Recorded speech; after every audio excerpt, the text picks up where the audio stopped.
Over the last 4 years in my role as manager of business attraction for Venture Kamloops, it was my main job to get companies to come to Kamloops to decide whether to invest in our city.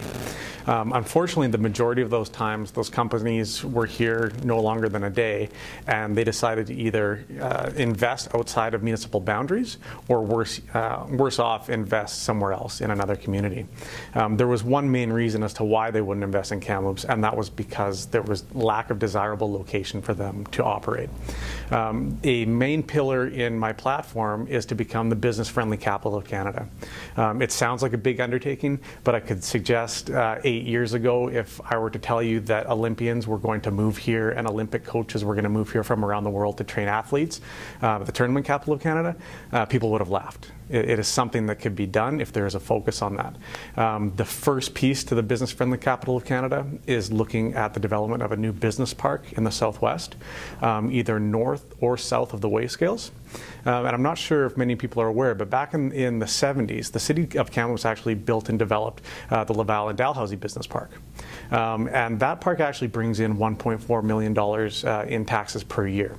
I'm not suggesting that the city of Kamloops build their own business park like they did in the 70s, but to explore opportunities for investors to look at building a park or possibly a P3 arrangement with the developer and or landowner.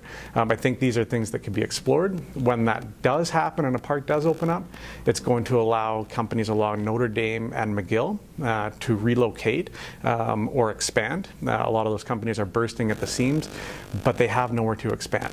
A lot of people talk about the Dallas Industrial Park.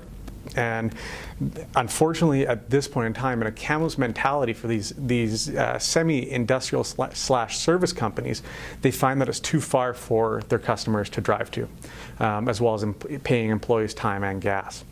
So these companies will move up the hill. The other big piece to this is that it's going to allow light industry to relocate out of the valley bottom, where they're currently emitting CO2 gases and greenhouse gases, where they're sometimes being trapped at the bottom of the valley airshed. And this will allow companies to relocate to the top side of the airshed and expand. And lastly, it's obviously going to create a welcome place for new companies that want to invest into Kamloops to have a place to be.